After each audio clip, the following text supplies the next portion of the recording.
बहुत कम लोग जानते हैं कि रविवार को सूर्य देव की यह पावन कथा यदि पूर्ण विश्वास और श्रद्धा से सुनी जाए तो मनुष्य के जीवन में अद्भुत परिवर्तन आता है। जीवन में चाहे कितनी भी विपत्तियां क्यों ना आए, चाहे कितने भी कष्ट क्यों ना हो, सूर्य भगवान की कृपा से सब कुछ संभव हो जाता है।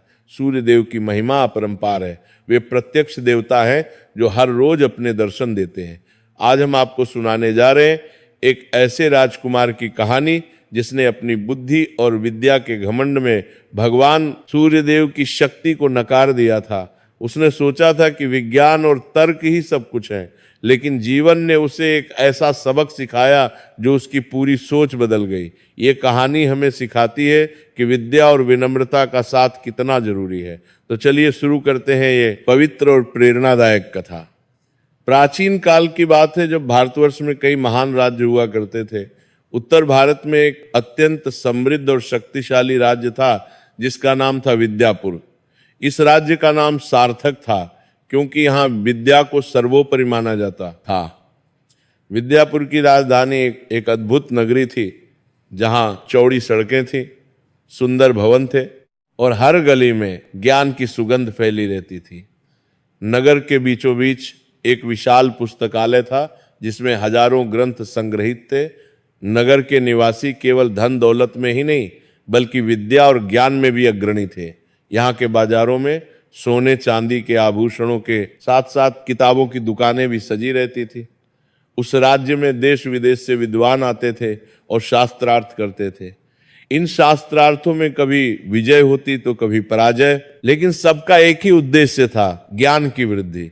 वहाँ की पाठशालाओं में वेद, उपनिषद, गणित, ज्योतिष, आयुर्वेद, संगीत, नृत्य और युद्ध कला सब कुछ सिखाया जाता था। गुरुकुलों में बच्चे रहकर न केवल शास्त्र सीखते बल्कि जीवन जीने की कला भी सीखते थे। इस महान राज्य के राजा का नाम था विक्रमवर्धन। राजा विक्रमवर्धन का व्यक्तित्व बेहद प्रभावशाली था। उनकी लंबाई 6.5 फीट थी, चौड़े कंधे थे और उनकी आवाज में ऐसा ओज था कि दुश्मन भी कांप जाते थे। वे न केवल एक कुशल योद्धा और न्यायप्रिय शासक थे बल्कि वे विद्या के बहुत बड़े संरक्षक भी थे। राजा स्वयं भी वेदों के ज्ञाता थे और प्रतिदिन ब्राह्मणों के साथ शास्त्र चर्चा करते थे। उनके दरबार में सैकड़ों विद्वान, कवि, वैज्ञानिक और वैद्य रहते थे। राजा का मानना था कि विद्या ही सच्ची संपत्ति है। वे कहते थे कि धन तो आता जाता रहता है, महल मिट जाते हैं, राज्य बदल जाते हैं, लेकिन ज्ञान कभी नष्ट नहीं होता। ज्ञान एक ऐसी संपत्ति है जो मृत्यु के बाद भी साथ जाती है। राजा विक्रमवर्धन और महारानी सुमित्रा का विवाह एक आदर्श विवाह था। महारानी सुमित्रा अत्यंत सुशील और धर्मपरायण महिला थी। वे प्रतिदिन मंदिर जाती और गरीबों को भोजन कराती थी। उनके 3 पुत्र थे। सबसे बड़े का नाम था धर्मवीर। धर्मवीर का जन्म एक विशेष मुहूर्त में हुआ था जब ब्राह्मणों ने कहा था कि ये बालक धर्म का प्रतीक होगा, और सच में धर्मवीर बचपन से ही धर्म और भक्ति में लीन रहते थे। वे प्रतिदिन सूर्योदय से पहले उठते, गंगा स्नान करते और सूर्य देव को अर्घ्य देते।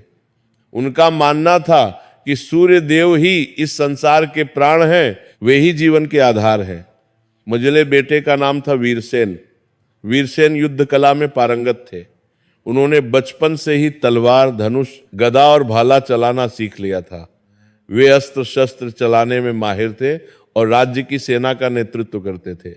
युद्ध के मैदान में उनकी वीरता की कहानियां हर किसी की जुबान पर होती थी, लेकिन सबसे प्रतिभाशाली और कुशाग्र बुद्धि वाले थे राजकुमार विद्याधर। विद्याधर में बचपन से ही असाधारण प्रतिभा थी।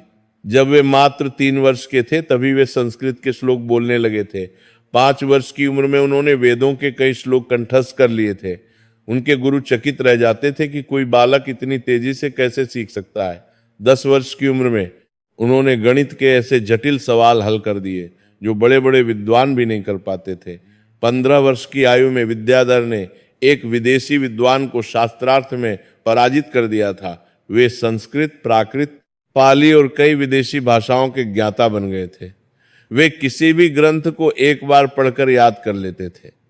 अब जब वे 20 वर्ष के हुए थे तो उनकी विद्वता की चर्चा केवल विद्यापुर में ही नहीं बल्कि दूर दूर के राज्यों में भी फैल चुकी थी।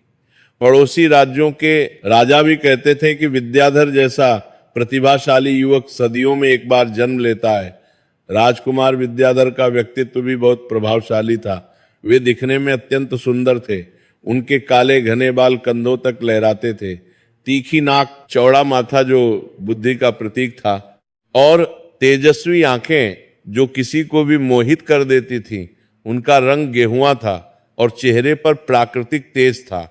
उनकी मुस्कान इतनी आकर्षक थी कि दरबारी उसे देखकर मंत्रमुग्ध हो जाते।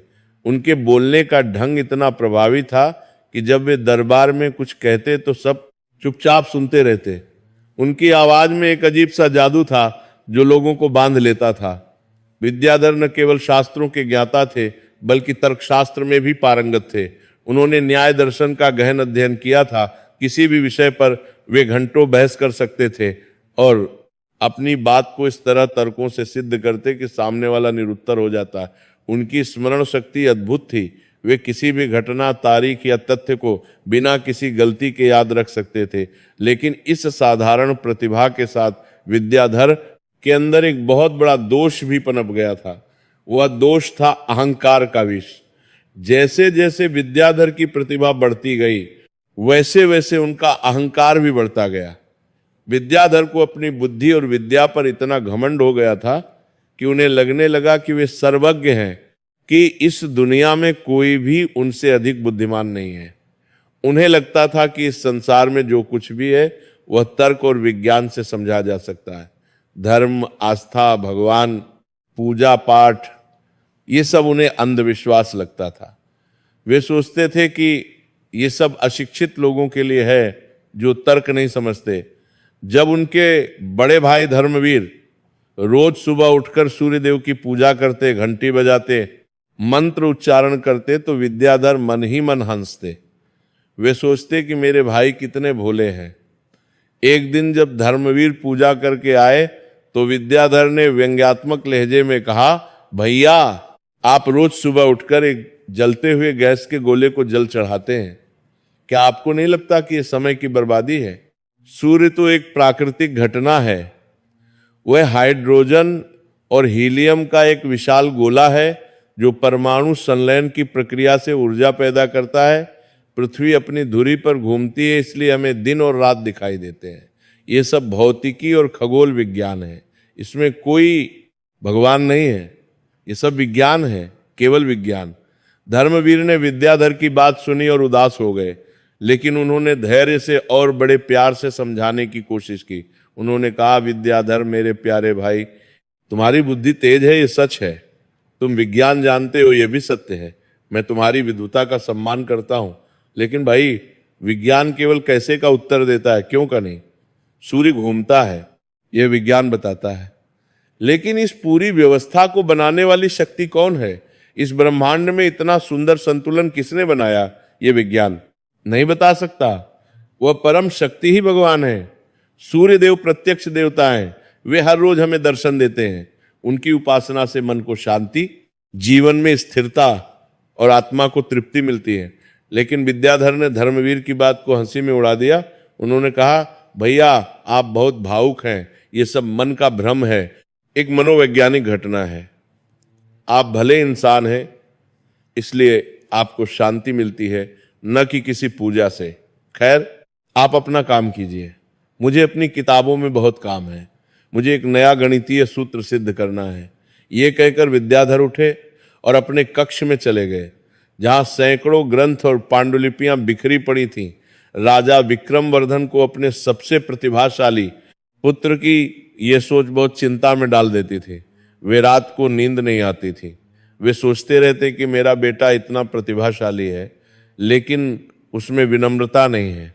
वे जानते थे कि बुद्धि और विद्या अच्छी चीजें हैं, ये ईश्वर का वरदान है, लेकिन अगर इनके साथ विनम्रता और आस्था ना हो तो ये अहंकार को जन्म देती है, और अहंकार मनुष्य का सबसे बड़ा शत्रु है। राजा ने कई बार विद्याधर को समझाने की कोशिश की। वे विद्याधर को अपने कक्ष में बुलाते और घंटों उनसे बातें करते। एक बार राजा ने कहा, बेटा विद्याधर, तुम बहुत प्रतिभाशाली हो, लेकिन याद रखो कि यह प्रतिभा भी ईश्वर की देन है। तुमने मेहनत की है, ये सच है, लेकिन मेहनत करने की शक्ति भी तो ईश्वर ने ही दी है। तुम्हें जो बुद्धि मिली है वह तुम्हारी अपनी कमाई नहीं है, ये एक उपहार है, इसलिए इस पर घमंड मत करो। लेकिन विद्याधर तर्क करते हुए बोले, पिताजी आप भी पुरानी सोच के हैं। मैंने दिन रात मेहनत की है। जब दूसरे बच्चे खेल रहे होते थे तब मैं किताबें पढ़ता था। मेरी बुद्धि मेरी अपनी मेहनत का फल है। राजा के तर्कों के आगे भी विद्याधर कभी नहीं झुके। राजा दुखी मन से सोचते कि काश मेरा बेटा समझ पाता। कुछ समय बाद राज्य में एक बहुत बड़ा यज्ञ आयोजित किया गया। ये यज्ञ राज्य की समृद्धि और प्रजा के कल्याण के लिए था। देश भर के विद्वान ब्राह्मण यज्ञ का उत्तरमन्य का यज्ञ का उद्देश्य था राज्य में सुख समृद्धि और शांति बनाए रखना, प्रकृति के देवताओं को प्रसन्न करना। यज्ञ की तैयारियां महीनों पहले से शुरू हो गई थी। विशाल यज्ञशाला बनाई गई थी। हजारों मन घी, अनाज और हवन सामग्री इकट्ठी की गई थी। राजा ने आदेश दिया कि पूरा राज परिवार यज्ञ में उपस्थित रहेगा। यह राज परिवार का कर्तव्य है। धर्मवीर और वीरसेन तो प्रसन्नता से तैयार हो गए। धर्मवीर ने तो यज्ञ की तैयारियों में भी मदद की, लेकिन जब विद्याधर को बुलाया गया तो उन्होंने साफ मना कर दिया। विद्याधर ने बड़ी बेरुखी से कहा, पिताजी मैं इस ढोंग में, इस पाखंड में भाग नहीं ले सकता। घी को आग में डालने से क्या होगा? वातावरण प्रदूषित होगा बस। ये सब अंधविश्वास है, मध्ययुगीन सोच है। इस पैसे से गरीबों को भोजन क्यों नहीं करवाया जाता? स्कूल क्यों नहीं खोले जाते? ये ज्यादा अच्छा होगा। राजा को अपने पुत्र की बात सुनकर बहुत दुख हुआ। उनकी आंखों में आंसू आ गए, लेकिन वे राजा थे, उन्हें अपनी भावनाएं छुपानी पड़ी। उन्होंने कठोर स्वर में कहा, विद्याधर तुम राजकुमार हो, ये हमारे कुल की परंपरा है, हमारी संस्कृति है। तुम्हारे पूर्वजों ने सदियों से ये परंपरा निभाई है, तुम्हें इसमें भाग लेना ही होगा।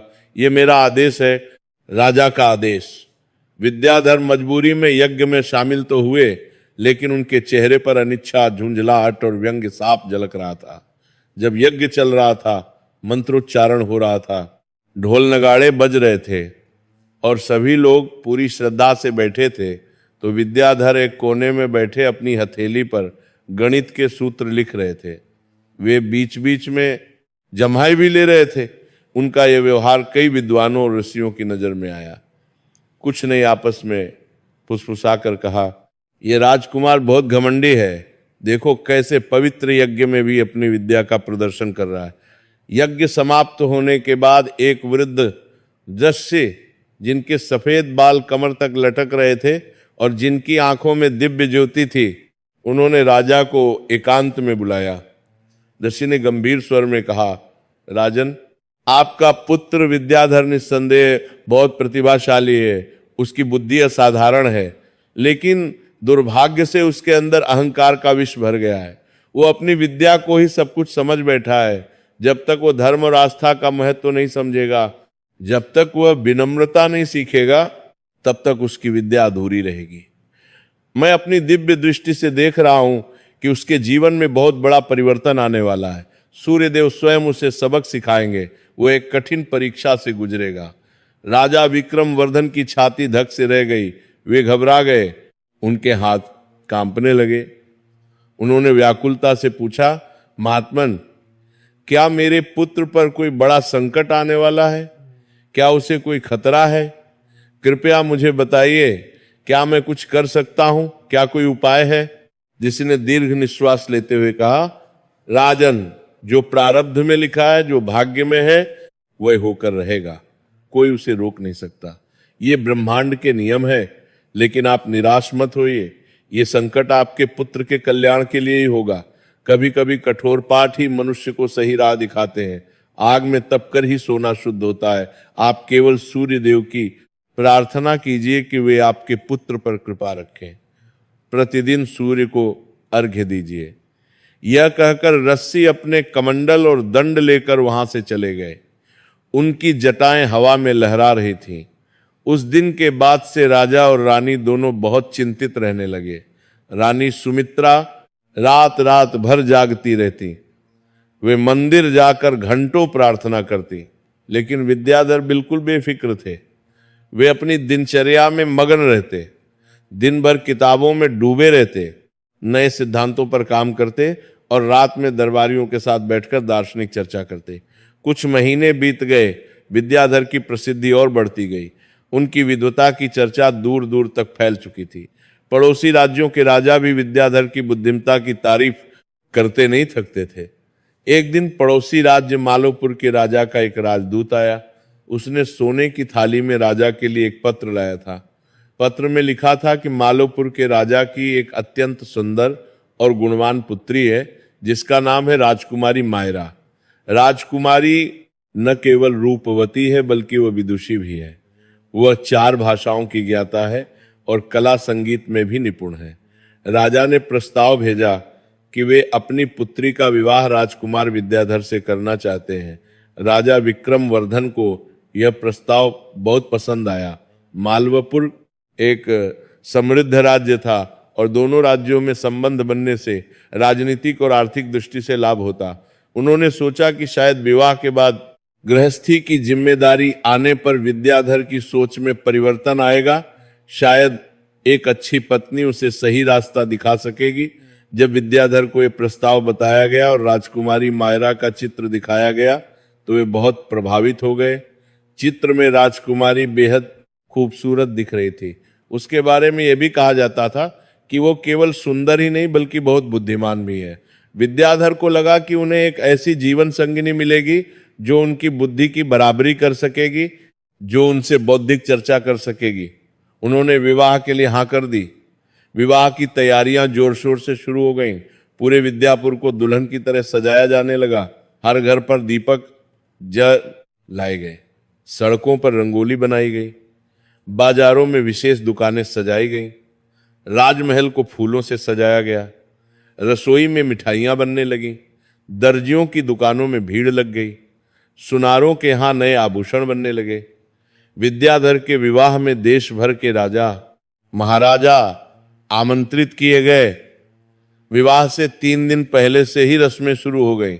गीत गाए जाने लगे, महिलाएं मेहंदी रचाने लगी। विवाह से 1 दिन पहले राजपुरोहित, जो बहुत वृद्ध और अनुभवी ब्राह्मण थे, उन्होंने विद्याधर से कहा, राजकुमार, कल सुबह आपके विवाह से पहले आपको सूर्यदेव और कुल देवता की पूजा करनी होगी। ये हमारे कुल की परंपरा है और अनिवार्य रस्म है। इससे वैवाहिक जीवन में सुख शांति बनी रहती है और सभी बाधाएं दूर हो जाती हैं। विद्याधर ने मुंह बनाते हुए और झुंझलाकर कहा, पुरोहित जी, फिर से यही बातें? ये सब औपचारिकताएं हैं, ये सब अर्थहीन बातें हैं। मेरा विवाह 2 परिवारों का मिलन है, 2 व्यक्तियों का साथ है, ना कि कोई धार्मिक कर्मकांड। फिर भी अगर ये परंपरा है और जरूरी है तो मैं कर लूंगा, लेकिन मेरा मन इसमें बिल्कुल नहीं है। मैं केवल इसलिए कर रहा हूं क्योंकि मेरे पिताजी चाहते हैं। अगली सुबह जब सूर्योदय से पहले ब्रह्म मुहूर्त में विद्याधर को पूजा के लिए बुलाया गया तो वे बहुत नाराज हो गए। उन्होंने कहा, यह क्या बकवास है? मुझे मेरी नींद से क्यों जगाया? अभी तो रात है। ये कौन सा समय है पूजा करने का? मुझे सोने दो। राजपुरोहित ने बहुत विनम्रता से हाथ जोड़कर कहा, राजकुमार, सूर्यदेव को अर्घ्य सूर्योदय के ठीक समय पर ही दिया जाता है। यह सबसे शुभ मुहूर्त है। कृपया उठ जाइए। विद्याधर बड़बड़ाते हुए, झुंझलाते हुए उठे। उनका मूड बहुत खराब था। उन्होंने बिना स्नान किए, बिना मुंह धोए ही अधपके कपड़ों में पूजा की थाली उठाई। राजपुरोहित चौंक गए। उन्होंने तुरंत रोकते हुए कहा, राजकुमार, ये क्या कर रहे हैं आप? पहले स्नान कर लीजिए, पवित्र वस्त्र धारण कीजिए। अशुद्ध शरीर से मैले कपड़ों में पूजा करना बहुत अशुभ है। ये देवताओं का अपमान है। विद्याधर को गुस्सा आ गया। उनकी आंखें लाल हो गईं। उन्होंने तीखे स्वर में कहा, देखिए पुरोहित जी, मैं ये सब बकवास नहीं मानता। मेरे लिए पवित्रता मन की होती है, शरीर की नहीं। ये बाहरी चीजें कोई मायने नहीं रखती। मैं नहाऊंगा नहीं। अगर पूजा करनी है तो ऐसे ही करूंगा, वरना मत कराइए, मुझे फर्क नहीं पड़ता। राजपुरोहित बहुत असहज हो गए। उनका मन हुआ कि वे विद्याधर को समझाएं, लेकिन राजकुमार का गुस्सा देखकर और राजा के आदेश के कारण उन्होंने कुछ नहीं कहा। उन्होंने मन में सूर्यदेव से क्षमा मांगी। विद्याधर ने बिना किसी श्रद्धा के, बिना किसी भावना के, पूरी लापरवाही से जल का लोटा उठाया और उसे बिना किसी मंत्र के, बिना किसी प्रार्थना के सूर्य की दिशा में यूं ही फेंक दिया जैसे कोई कचरा फेंक रहा हो। पूजा की थाली को भी उन्होंने एक तरफ लात मारकर सरका दिया, फूल बिखर गए, दीपक गिर गया। उन्होंने मन में सोचा ये सब ढकोसला है, समय की बर्बादी है, अब मैं जाकर सोता हूं, शाम को विवाह है, मुझे आराम चाहिए। ये कहकर वे वापस अपने कक्ष में चले गए और दरवाजा जोर से बंद कर लिया। राजपुरोहित और दरबार में मौजूद अन्य लोग यह देखकर स्तब्ध रह गए, उनके मुंह खुले के खुले रह गए। किसी की समझ में नहीं आया कि ये क्या हो गया। ये तो सूर्य करगिली का कारमानी करते हैं। देव का घोर अपमान था, सीधा तिरस्कार था। कुछ लोग फुसफुसाने लगे, ये बहुत बड़ा अपराध हो गया, सूर्य देव प्रत्यक्ष देवता हैं, वे अपमान कैसे सहन करेंगे। राजा विक्रम वर्धन को जब ये बात पता चली तो उनके पैरों तले जमीन खिसक गई। वे बहुत दुखी और भयभीत हो गए। उन्हें तुरंत यक्षी की भविष्यवाणी याद आ गई। उन्होंने तुरंत सूर्य मंदिर जाकर माथा टेका और क्षमा याचना की। उन्होंने आंसू बहाते हुए प्रार्थना की, हे सूर्यदेव, हे भास्कर, हे दिनकर, मेरे पुत्र ने अज्ञानता में, मूर्खता में आपका अपमान किया है, वो अभी नादान है, बालक है, उसकी बुद्धि में अहंकार भर गया है। आप दयालु हैं, करुणामय हैं, आप उसे क्षमा कर दें, मैं उसके पाप का प्रायश्चित करता हूं। लेकिन जो होना था वह तो होकर रहना था। सूर्यदेव न्यायकारी हैं, वे दयालु तो हैं लेकिन वे न्याय के देवता भी हैं। जो सच्चे मन से उनकी उपासना करता है उसे वे सब कुछ देते हैं, लेकिन जो जानबूझकर घमंड में आकर उनका तिरस्कार करता है उसे उचित दंड अवश्य मिलता है। यह ब्रह्मांड का नियम है। विद्याधर ने अपने अहंकार में सूर्यदेव को चुनौती दे दी थी। अब उन्हें सबक सिखाने का समय आ गया था।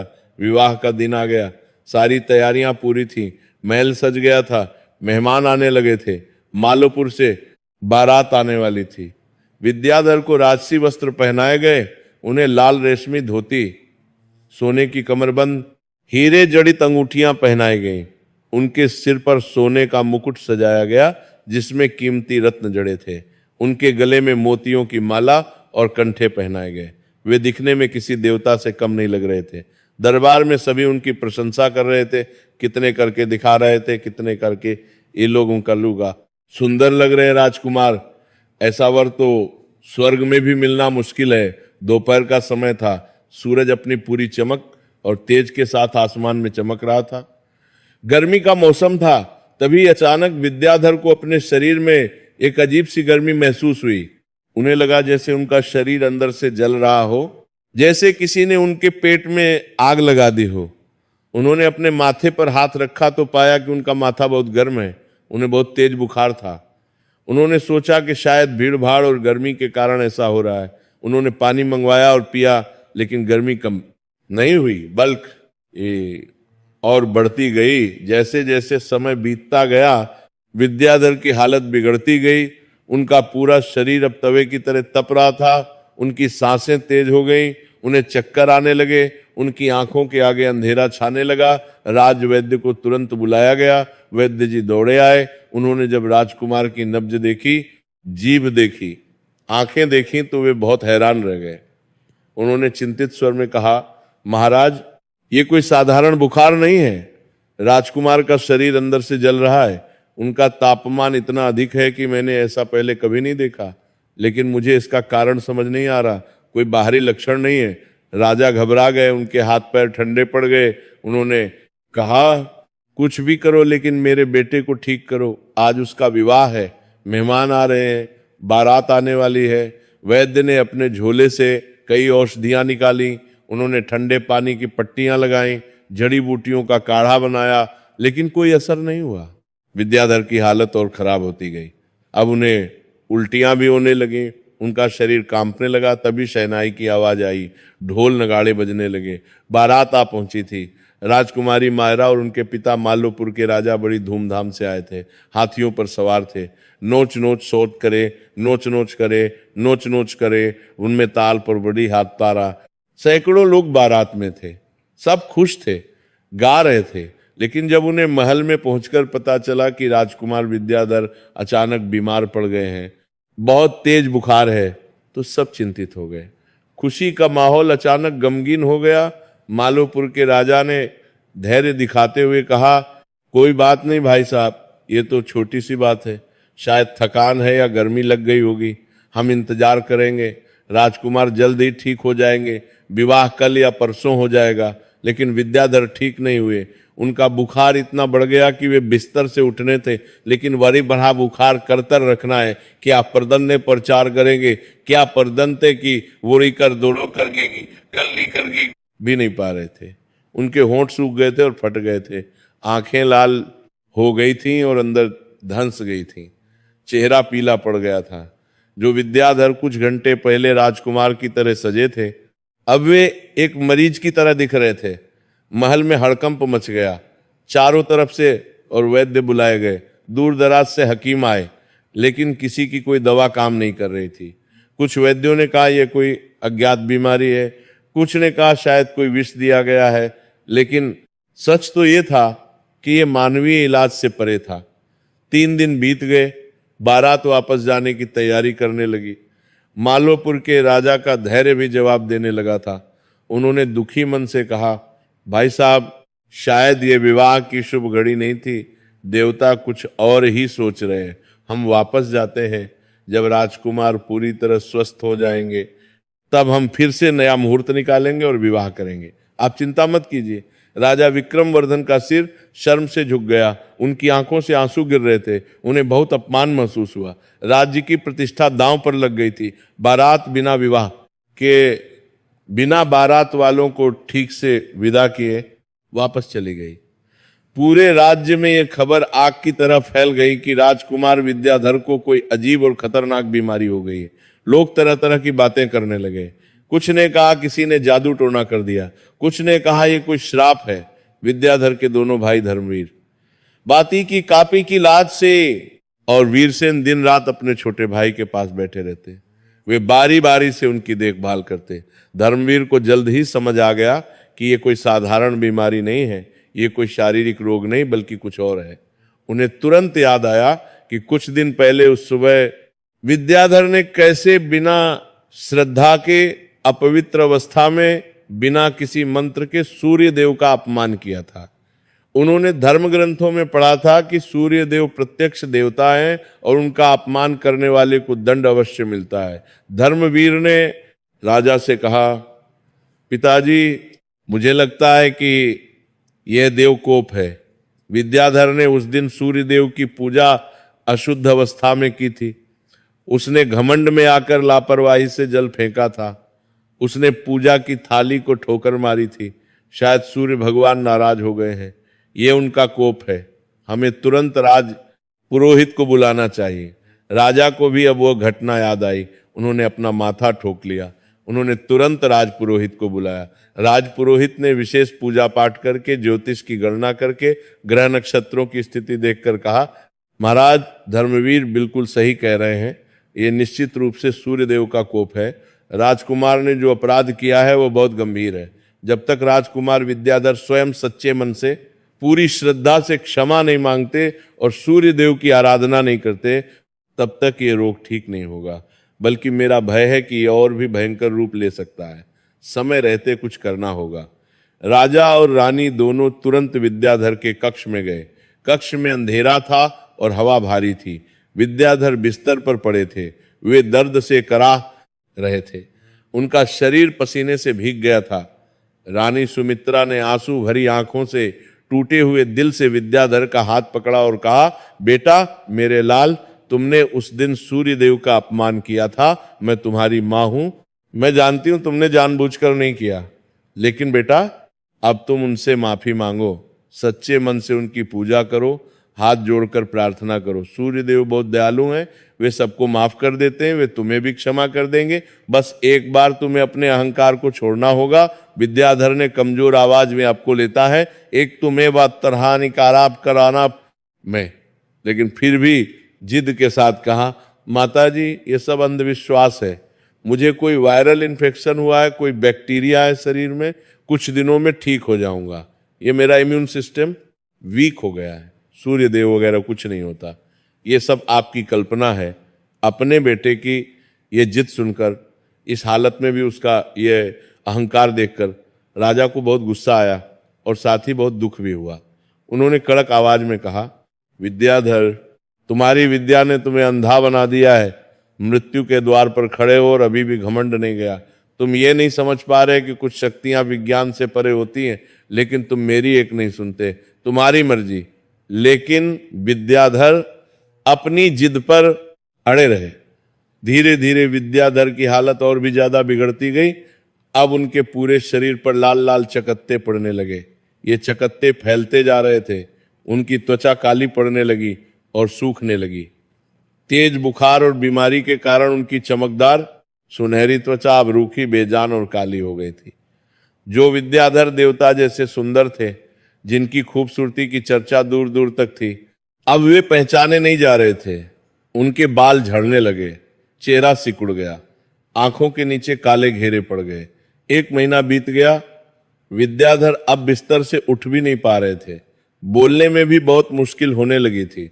उनकी आंखों की रोशनी धुंधली होने लगी थी। कानों से सुनाई कम देने लगा था। शरीर में कोई ताकत नहीं बची थी। महल में मातम छा गया था। कोई हंसता नहीं था। राजा रानी दिन रात रोते रहते। महारानी सुमित्रा ने खाना पीना छोड़ दिया था। वे सिर्फ पानी पीती थी और मंदिर में बैठी रहती थी। धर्मवीर और वीरसेन ने सूर्य मंदिर में जाकर अपने भाई के लिए विशेष पूजा करवाई। उन्होंने व्रत रखे। उन्होंने 108 बार सूर्य मंत्र का जाप किया। उन्होंने ब्राह्मणों को दान दिया। लेकिन राज्य पुरोहित ने कहा था कि जब तक विद्याधर खुद अपने मुंह से माफी नहीं मांगते, जब तक उनका हृदय परिवर्तन नहीं होता, तब तक सूर्य देव उन्हें माफ नहीं करने वाले थे।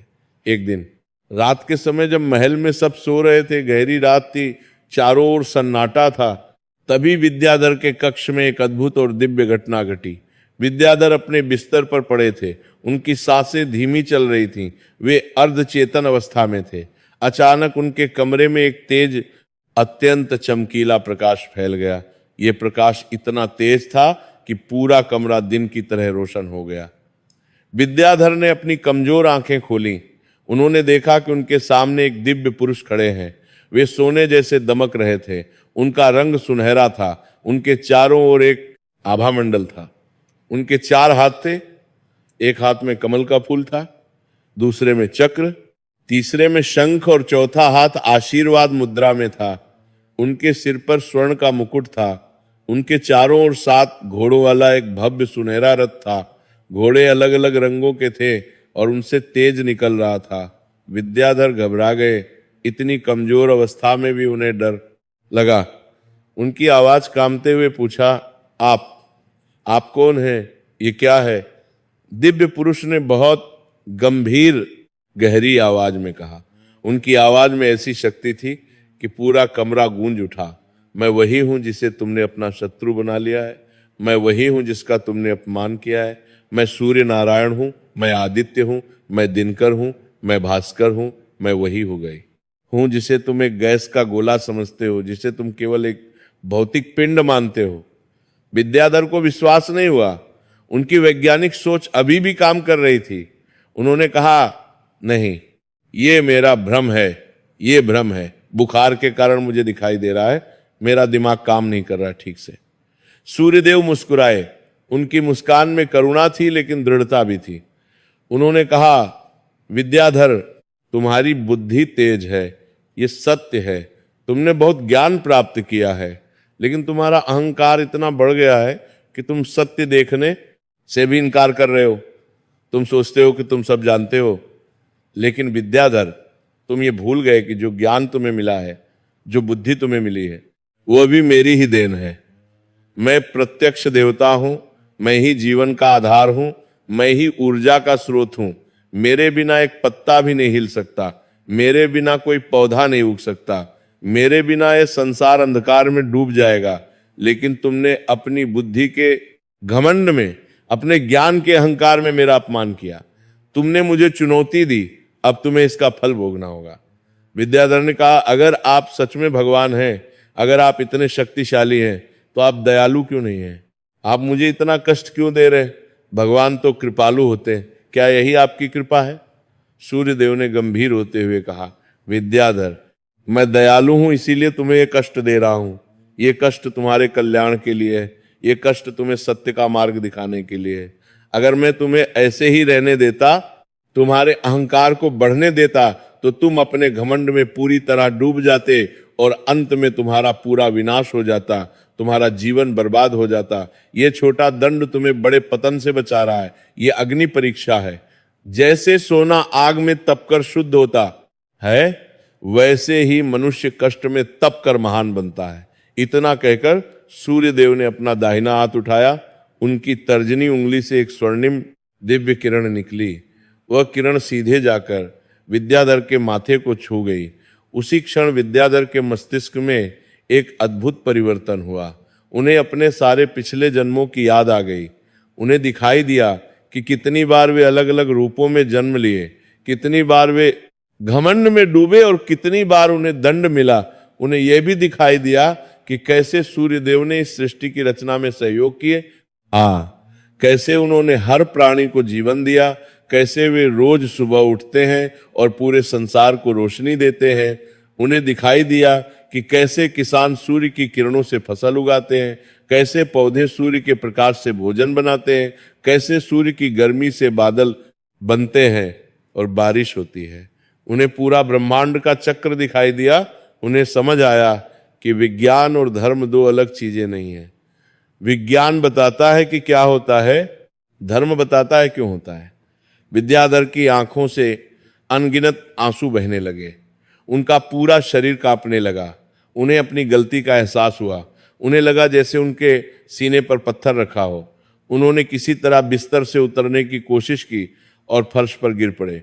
फिर वे घिसटते हुए सूर्यदेव के चरणों में गिर गए।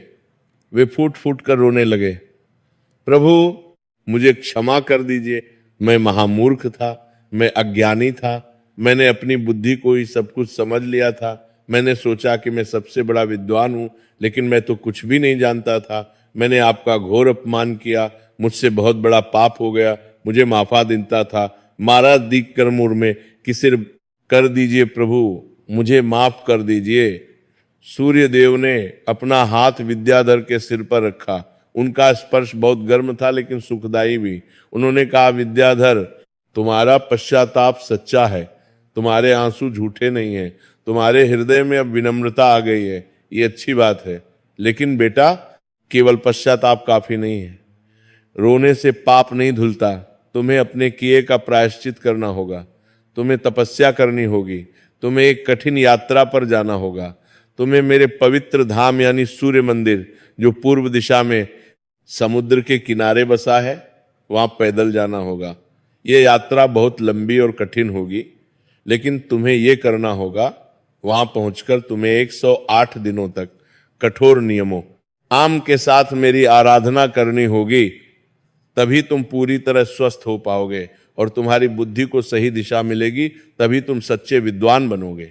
विद्याधर ने रोते हुए कहा, प्रभु मैं आपका आदेश मानूंगा, मैं वह सब करूंगा जो आप कहेंगे। मैं कल ही सुबह निकल जाऊंगा। सूर्यदेव ने कहा, याद रखना विद्याधर, ये यात्रा केवल शरीर की नहीं बल्कि आत्मा की भी होगी। रास्ते में तुम्हें कई परीक्षाएं मिलेंगी। तुम्हें कठिनाइयों का सामना करना पड़ेगा। भूख प्यास, गर्मी सर्दी, दर्द और पीड़ा सब सहनी होगी। तुम्हें अपना अहंकार पूरी तरह त्यागना होगा। तुम्हें विनम्रता सीखनी होगी, तभी तुम मुझे पा सकोगे। और हां, याद रखना, ये यात्रा तुम्हें अकेले ही करनी है, कोई तुम्हारे साथ नहीं जा सकता। इतना कहकर सूर्यदेव धीरे धीरे अंतर्ध्यान हो गए। उनका प्रकाश धुंधला पड़ता गया और फिर गायब हो गया। विद्याधर का कक्ष फिर से अंधेरे में डूब गया। केवल दीपक की मध्यम रोशनी थी। विद्याधर वहीं जमीन पर पड़े रो रहे थे। वे घंटों रोते रहे। उनके जीवन में पहली बार उन्हें अपनी गलती का सच्चा एहसास हुआ था। पहली बार उन्हें अपनी असलियत पता चली थी। पहली बार उन्हें एहसास हुआ कि वे कितने छोटे हैं, कितने नगण्य हैं इस विशाल ब्रह्मांड में। अगली सुबह जब सूरज की पहली किरण विद्याधर के कमरे में आई तो विद्याधर ने अपनी आंखें खोली। उन्हें लगा जैसे उनके शरीर में थोड़ी ताकत आ गई है, बुखार थोड़ा कम लग रहा था, दर्द थोड़ा कम था। उन्होंने किसी तरह बिस्तर से उठने की कोशिश की। पहले तो नहीं हुआ, लेकिन फिर दूसरी कोशिश में वे सफल हो गए। वे लड़खड़ाते हुए खड़े हुए, उनके पैर कांप रहे थे। वे धीरे धीरे खिड़की के पास गए, खिड़की खोली। बाहर का दृश्य कितना सुंदर था, पक्षी चहचहा रहे थे, हवा चल रही थी और आसमान में सूरज उग रहा था। विद्याधर ने उगते हुए सूरज को देखा। पहली बार उन्होंने सूरज को वो प्रेम और श्रद्धा से देखा। पहली बार उन्हें सूरज में भगवान दिखाई दिए। उन्होंने हाथ जोड़े, उनकी आंखें फिर से भर आईं। उन्होंने कांपती हुई आवाज में प्रार्थना की, हे सूर्यदेव, हे प्रभु, हे दिनकर, मैं आपका दास हूं, मैं आपका सेवक हूं, मुझे अपनी शरण में ले लीजिए, मुझे अपना बना लीजिए। विद्याधर ने आंसू बहाते हुए, कांपते हुए, लेकिन पूरी श्रद्धा से प्रार्थना की। ये उनकी जीवन की पहली सच्ची प्रार्थना थी। दासियों ने जब सुबह कक्ष में आकर देखा कि राजकुमार बिस्तर से उठ गए हैं और खिड़की के पास खड़े हैं तो वे चौंक गईं। वे खुशी से चिल्ला पड़ी, राजकुमार उठ गए, राजकुमार उठ गए। वे दौड़कर राजा रानी को बुलाने गईं। राजा विक्रमवर्धन और रानी सुमित्रा, जो अभी सो भी नहीं पाए थे, रात भर जागे थे, वे ये खबर सुनकर खुशी से पागल हो गए। वे भागते हुए आए। महारानी ने अपनी साड़ी भी ठीक से नहीं पहनी थी। जब उन्होंने देखा कि उनका बेटा सच में खड़ा है तो उनकी खुशी का ठिकाना न रहा। बेटा, तुम उठ गए, भगवान का लाख लाख शुक्र है। तुम्हारी तबीयत कैसी है? रानी ने रोते हुए पूछा। विद्याधर ने तुरंत अपने माता पिता के चरण छुए। उन्होंने साष्टांग प्रणाम किया। फिर उन्होंने कहा, माताजी, पिताजी, मुझे क्षमा कर दीजिए। मैंने आपकी बात नहीं मानी, मैंने आपको दुख दिया, मैंने अपने अहंकार में सूर्य देव का अपमान किया। मैंने सोचा था कि मैं बहुत बड़ा विद्वान हूं, लेकिन मैं तो मूर्ख था। लेकिन अब मुझे सब समझ आ गया है। रात में सूर्य देव ने मुझे दर्शन दी, उन्होंने मुझे आदेश दिया है, मुझे एक यात्रा पर जाना है। विद्याधर ने अपने माता पिता को पूरी रात की घटना विस्तार से सुनाई। सूर्यदेव के दर्शन, उनका संदेश, यात्रा का आदेश, सब कुछ बताया। राजा और रानी दोनों हैरान रह गए। उनकी आंखों में आंसू थे, लेकिन वे खुशी के आंसू थे। उन्हें लगा कि उनका बेटा बच गया। सूर्य देव की कृपा हो गई। राजा ने कहा, बेटा, तुम अभी इतने बीमार हो, तुम्हारा शरीर इतना कमजोर है, तुम इतनी लंबी यात्रा कैसे कर पाओगे? कम से कम कुछ दिन रुक जाओ, ठीक से स्वस्थ हो जाओ, फिर जाना। लेकिन विद्याधर ने दृढ़ता से कहा, पिताजी, ये सूर्य देव का आदेश है, मैं एक पल भी देर नहीं कर सकता, मुझे आज ही जाना होगा। मुझे विश्वास है कि सूर्य देव मेरी रक्षा करेंगे, वे मुझे शक्ति देंगे, मैं जा सकूंगा। धर्मवीर और वीरसेन भी वहां आ गए, उन्हें भी खबर मिल गई थी। धर्मवीर ने भावुक होकर कहा, छोटे भाई, मैं बहुत खुश हूं कि तुम्हें ज्ञान मिल गया, लेकिन ये यात्रा बहुत कठिन है। मैं तुम्हारे साथ चलता हूं, तुम अकेले कैसे जाओगे? मैं तुम्हारी देखभाल करूंगा। वीरसेन ने भी कहा, हाँ भाई, मैं भी चलूंगा, मैं तुम्हारी रक्षा करूंगा रास्ते में। लेकिन विद्याधर ने दोनों को मना कर दिया। उन्होंने कहा, भैया, आप दोनों की बहुत कृपा है, लेकिन सूर्य देव ने कहा है कि ये यात्रा मुझे अकेले ही करनी है। ये मेरी परीक्षा है, ये मेरी तपस्या है, मुझे अकेले ही जाना होगा। आप सब यही मेरे लिए प्रार्थना कीजिए। आप सब रोज सूर्यदेव से प्रार्थना कीजिए कि वे मेरी रक्षा करें। अगले दिन सुबह जब सूरज उगा, विद्याधर ने स्नान किया। उन्होंने अपने सारे राजसी वस्त्र उतार दिए। उन्होंने साधारण सफेद धोती और सफेद कुर्ता पहना। उन्होंने अपने सारे आभूषण, अंगूठियां, कंठे, मुकुट, सब कुछ उतार दिया। उन्होंने एक छोटी सी पोटली में थोड़ा सा सूखा भोजन, कुछ रोटियां और गुड़ और पानी की एक छोटी कुप्पी रखी। बस यही उनका सामान था। उन्होंने फिर से अपने माता पिता के चरण छुए। महारानी सुमित्रा उन्हें जाने नहीं दे रही थी। वे बार बार उन्हें गले लगा रही थी और रो रही थी। बेटा, खाना ठीक से खाना, रास्ते में ध्यान रखना, किसी से लड़ाई मत करना, जल्दी वापस आ जाना। विद्याधर ने अपनी मां को सांत्वना दी, माता जी आप चिंता मत कीजिए, सूर्य देव मेरे साथ हैं, मैं जल्द ही लौट आऊंगा। फिर उन्होंने पूर्व दिशा की ओर प्रणाम किया और चल पड़े। राजा रानी और दोनों भाई महल के मुख्य द्वार पर खड़े होकर विद्याधर को जाते हुए देख रहे थे। विद्याधर बिना पीछे मुड़े चलते जा रहे थे। रानी सुमित्रा की आंखों से लगातार आंसू बह रहे थे। राजा ने उन्हें सांत्वना देते हुए खुद भी रोते हुए कहा, चिंता मत करो, सूर्य देव की कृपा से हमारा बेटा जल्द ही लौट आएगा और वो पहले से बेहतर इंसान बनकर आएगा, वो सच्चा विद्वान बनकर आएगा। विद्याधर चलते चलते नगर के बाहर पहुंच गए। जो लोग उन्हें पहचानते थे वे हैरान थे। ये तो पूरी करते हैं वृतारवंते आज पर मेरे देवपुरी राजकुमार विद्याधर हैं। लेकिन ये इस हाल में, इन साधारण कपड़ों में और अकेले कहाँ जा रहे हैं? लोग आपस में फुसफुसाते, लेकिन विद्याधर ने किसी से कुछ नहीं कहा। वे बस चलते रहे। उनकी आंखें सड़क पर थीं। वे मन ही मन सूर्य देव का नाम जप रहे थे। रास्ता बहुत लंबा और कठिन था। विद्याधर का शरीर अभी भी बहुत कमजोर था। चलते चलते उनकी सांस फूलने लगती, उनके पैरों में दर्द होने लगा, लेकिन वे रुके नहीं।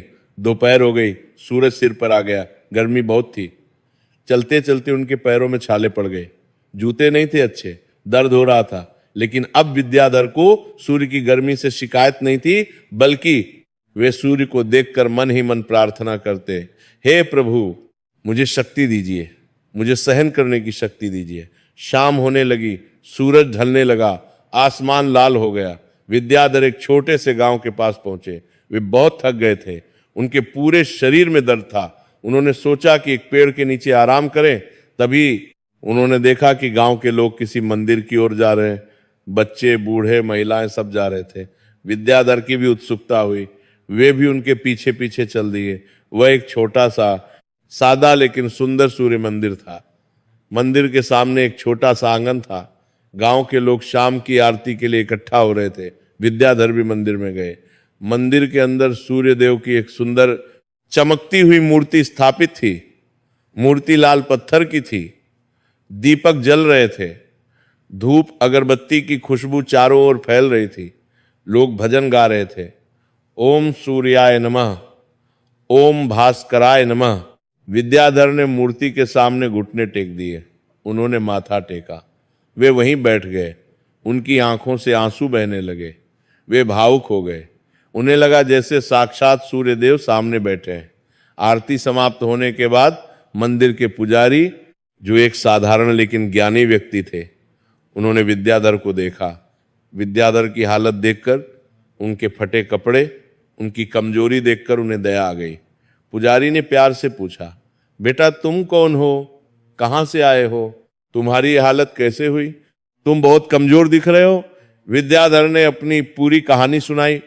उन्होंने बताया कि वे कैसे अहंकार में डूबे थे, कैसे उन्होंने सूर्यदेव का अपमान किया, कैसे उन्हें दंड मिला और कैसे सूर्यदेव ने उन्हें यात्रा का आदेश दिया। पुजारी ने सुनकर आंखों में आंसू भरकर कहा, बेटा सूर्यदेव बहुत दयालु हैं। तुमने उनका अपमान किया, लेकिन उन्होंने तुम्हें मारा नहीं, उन्होंने तुम्हें मिटाया नहीं, बल्कि उन्होंने तुम्हें सुधरने का मौका दिया। ये उनकी कृपा है। तुम्हारी यात्रा बहुत पवित्र है, ये तीर्थ यात्रा है। आज रात तुम यहीं मंदिर में रुको, कल सुबह ताजा होकर आगे जाना। विद्याधर मंदिर में ही रुक गए। पुजारी ने उन्हें सूर्यदेव का प्रसाद दिया, थोड़ी खिचड़ी और गुड़ दिया। विद्याधर ने बड़े प्यार से, बड़ी श्रद्धा से प्रसाद ग्रहण किया। रात में विद्याधर ने मंदिर के आंगन में ही सोने की कोशिश की। एक पुरानी दरी बिछाकर लेट गए, लेकिन नींद नहीं आई। वे चांदनी रात में मंदिर के अंदर सूर्यदेव की मूर्ति को देखते रहे। उनके मन में बहुत शांति थी, लेकिन साथ ही अपने किए पर बहुत पछतावा भी हो रहा था। अगली सुबह ब्रह्म मुहूर्त में, जब आसमान में अभी अंधेरा था लेकिन पूर्व में हल्की लालिमा आ गई थी, विद्याधर उठ गए। उन्होंने मंदिर के पास बने तालाब में जाकर स्नान किया।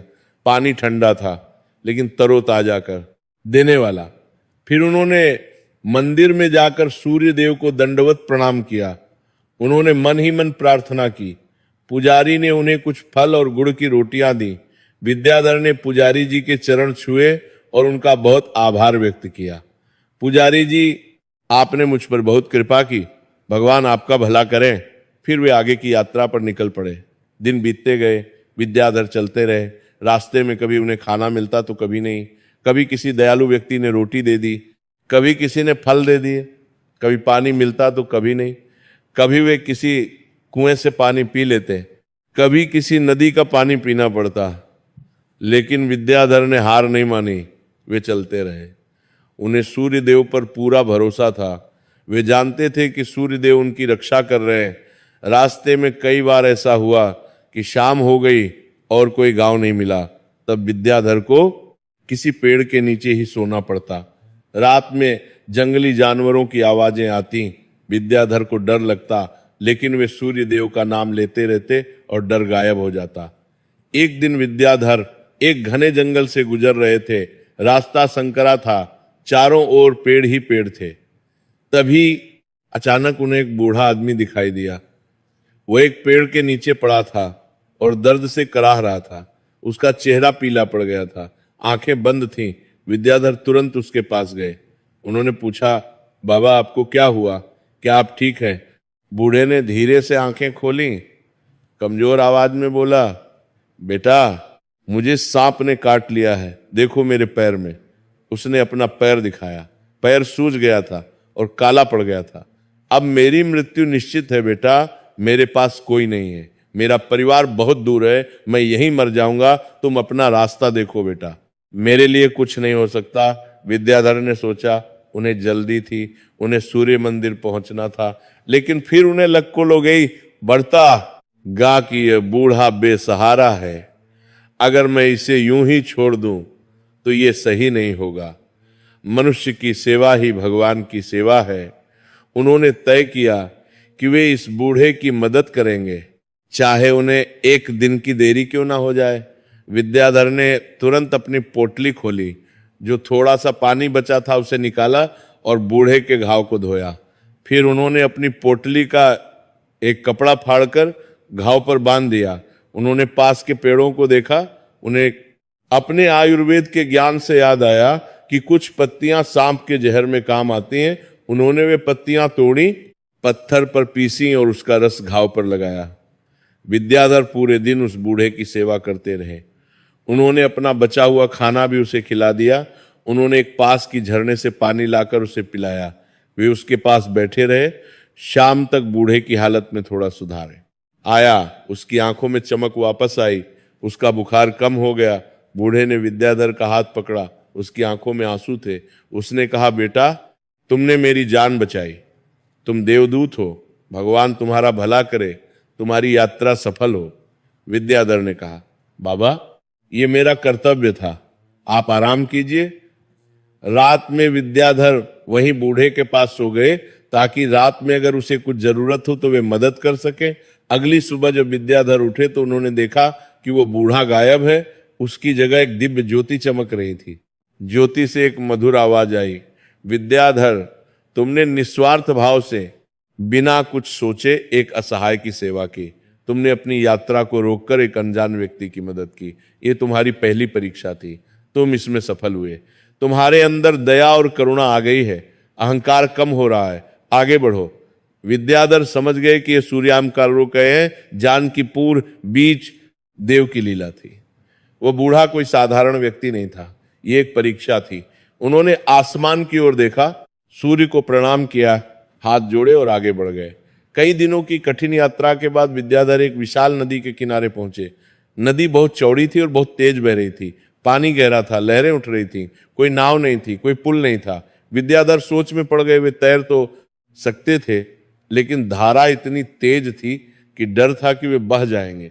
तभी उन्होंने देखा कि किनारे पर एक महिला खड़ी है, उसके साथ एक छोटा बच्चा है। महिला रो रही है। विद्याधर उसके पास गए, पूछा, बहन क्या हुआ, तुम क्यों रो रही हो? महिला ने रोते हुए कहा, भैया मेरी माँ बहुत बीमार है, वे नदी के उस पार वाले गांव में है, मुझे जल्दी से जाना है, लेकिन मुझे तैरना नहीं आता और इतनी तेज धारा है। मेरे साथ ये छोटा बच्चा भी है। नाव वाला बहुत पैसे मांग रहा है जो मेरे पास नहीं है, मैं क्या करूं? विद्याधर ने थोड़ी देर सोचा। उनका खुद का शरीर कमजोर था, इतनी तेज धारा में अकेले पार जाना भी मुश्किल था और इस महिला और बच्चे को लेकर जाना तो और भी खतरनाक था। लेकिन फिर उन्हें वह बूढ़े की याद आई। उन्होंने सोचा कि मनुष्यता सबसे बड़ा धर्म धर्मे कुर्बी तगमे कार्ती कार्तिक करने कार्तिक करने कार्तिक कार्तिक कार्तिक कार्तिक कार्तिक कार्तिक कार्तिक कार्तिक है। विद्याधर ने कहा, बहन चिंता मत करो, मैं तुम्हारी मदद करूंगा, हम साथ नदी पार करेंगे। विद्याधर ने बच्चे को अपनी पीठ पर बैठाया और कपड़े से बांध दिया। फिर उन्होंने महिला का हाथ मजबूती से पकड़ा और नदी में उतर गए। पानी बहुत ठंडा था, धारा बहुत तेज थी। कई बार ऐसा लगा कि वे तीनों बह जाएंगे। पानी उनके मुंह में जा रहा था, सांस लेना मुश्किल हो रहा था। विद्याधर के हाथ पैर दुख रहे थे, लेकिन वे हार नहीं माने। वे लगातार तैरते रहे। वे मन में सूर्य देव का नाम लेते रहे। 12 तन की रापसा सूर्याय नमः, 20 सूर्याय नमः। आखिरकार बहुत मेहनत के बाद वे तीनों किसी तरह नदी के दूसरे किनारे पर पहुंच गए। तीनों बहुत थक गए थे। महिला ने हांफते हुए विद्याधर का बहुत आभार माना। भैया, आपने हमारी जान बचाई, भगवान आपका भला करे, आप किसी देवता से कम नहीं है। विद्याधर मुस्कुराए और आगे बढ़ गए, लेकिन अब उनकी हालत और खराब हो गई थी। नदी में उनकी पोटली खो गई थी। अब उनके पास खाने को कुछ नहीं था, कपड़े भीग गए थे, शरीर ठंडा हो गया था। लेकिन फिर भी वे चलते रहे। शाम होने लगी, सूरज ढलने लगा। विद्याधर बहुत कमजोर हो गए। भूख प्यास और थकान से उनका बुरा हाल था। उन्हें चक्कर आने लगे, वे लड़खड़ाने लगे। आखिरकार वे एक पेड़ के नीचे गिर पड़े। उन्हें लगा कि शायद अब उनके प्राण निकल जाएंगे, शायद वे सूर्य मंदिर नहीं पहुंच पाएंगे। उन्होंने आंखें बंद कर ली। वे धीरे धीरे सूर्य देव का नाम लेने लगे। हे सूर्य देव, हे प्रभु, अगर मेरी मृत्यु का समय आ गया है तो मुझे स्वीकार है, लेकिन कृपया मुझे एक बार अपने दर्शन दे दीजिए। तभी उन्हें किसी के हाथ का स्पर्श महसूस हुआ। एक हाथ उनके माथे पर रखा गया। विद्याधर ने आंखें खोली। एक साधु खड़े थे। साधु की लंबी सफेद दाढ़ी थी, उनके हाथ में कमंडल था। साधु ने विद्याधर को पानी पिलाया। फिर उन्होंने अपनी झोली से कुछ फल निकाले और विद्याधर को दिए। बेटा, ये खाओ, तुम्हें ताकत मिलेगी। विद्याधर ने फल खाए और पानी पिया। थोड़ी देर में उन्हें कुछ ताकत आई। साधु ने पूछा, बेटा तुम कौन हो और कहाँ जा रहे हो? तुम्हारी ये हालत क्यों है? विद्याधर ने फिर से अपनी पूरी कहानी सुनाई। साधु ने मुस्कुराते हुए प्यार से कहा, बेटा तुम्हारी यात्रा अवश्य सफल होगी। तुम अपने अहंकार को त्यागने लगे हो, तुम दूसरों की सेवा करने लगे हो, यही सच्ची विद्या है। याद रखना, ज्ञान वही है जो विनम्रता के साथ हो। बिना विनम्रता के ज्ञान केवल अहंकार बन जाता है, और अहंकार मनुष्य का सबसे बड़ा शत्रु है। साधु ने विद्याधर को कुछ और खाने की चीजें दी, रोटियां और गुड़। फिर उन्होंने आशीर्वाद देते हुए कहा, जाओ बेटा, तुम्हारी मंजिल अब दूर नहीं है, सूर्य देव तुम्हारे साथ हैं। इतना कहकर साधु वहां से चले गए। विद्याधर ने कुछ देर आराम किया और फिर से यात्रा शुरू की। कई हफ्तों की अत्यंत कठिन यात्रा के बाद, असंख्य कष्ट सहने के बाद, आखिरकार एक दिन विद्याधर समुद्र के किनारे पहुंच गए। उन्होंने जब समुद्र देखा तो उनकी खुशी का ठिकाना न रहा। समुद्र की लहरें किनारे से टकरा रही थीं, हवा चल रही थी, और दूर समुद्र के किनारे एक विशाल भव्य मंदिर था। वह सूर्य मंदिर था।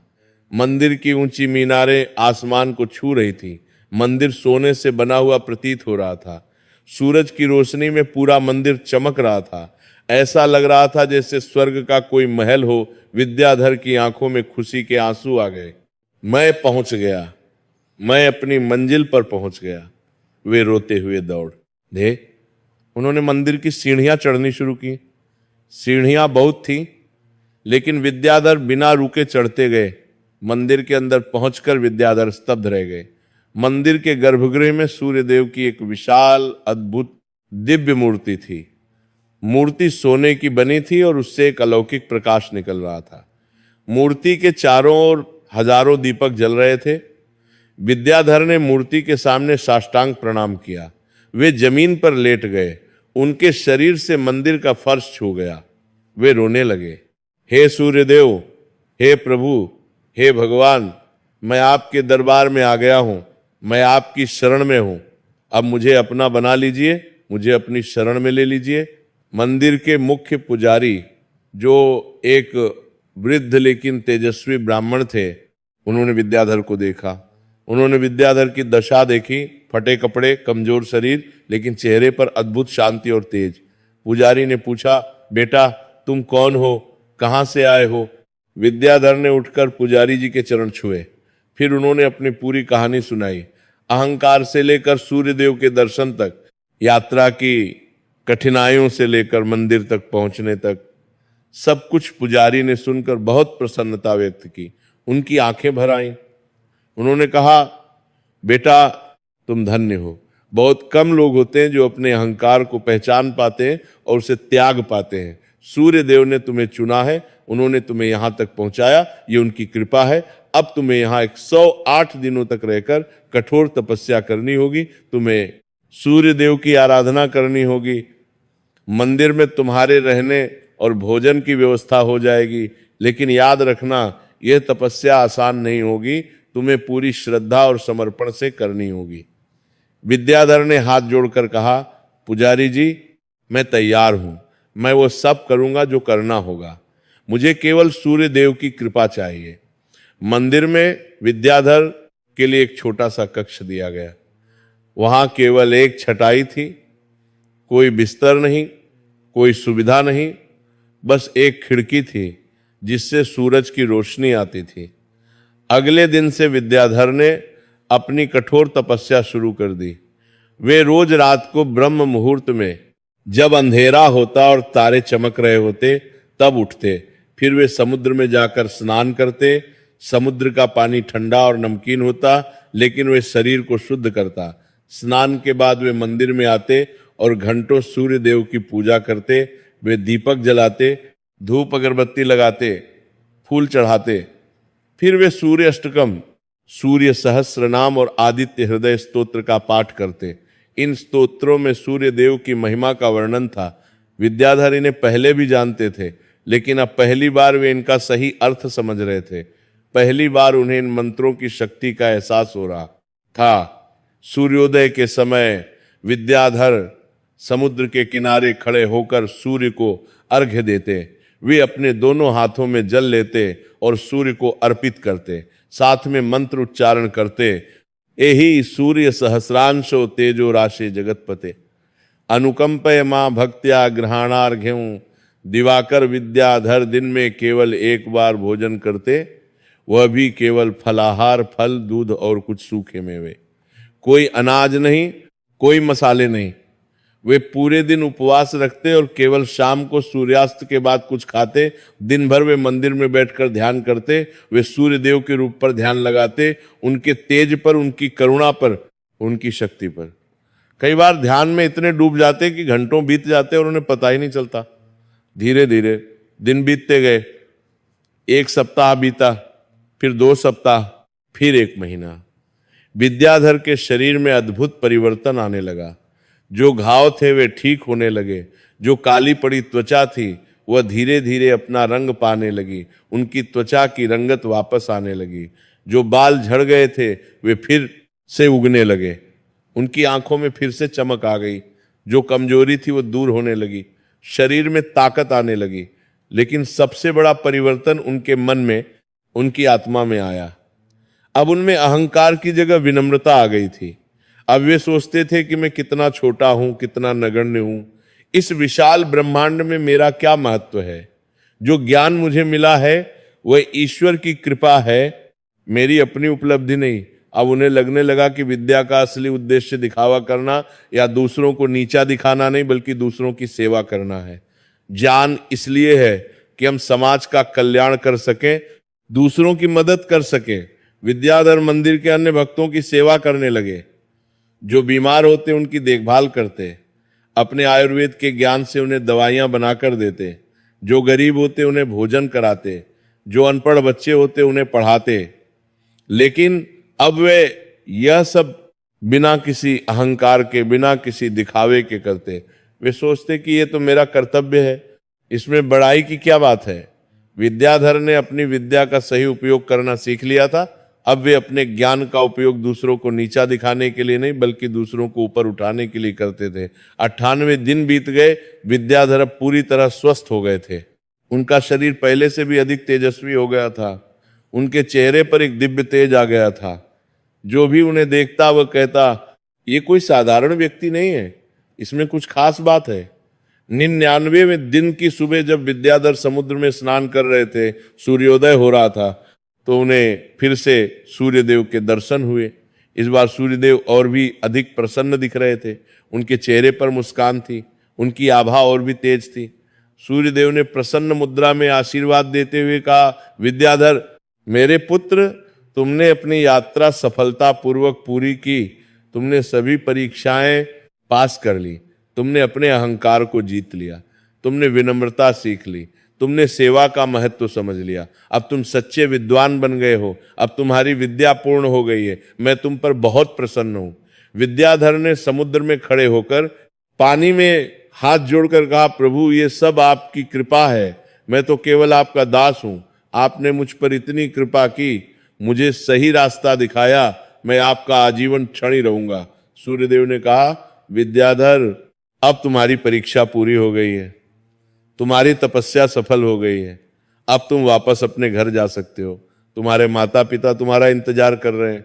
लेकिन याद रखना, मेरी बातें विद्या और बुद्धि ईश्वर की देन है।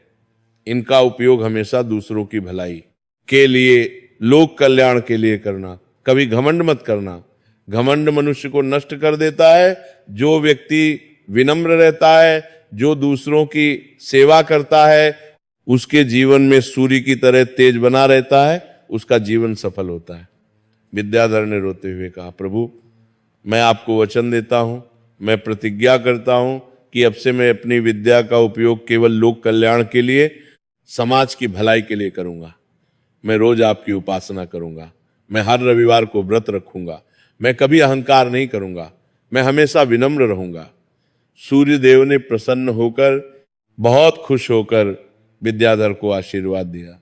उन्होंने अपना दाहिना हाथ विद्याधर के माथे पर रखा।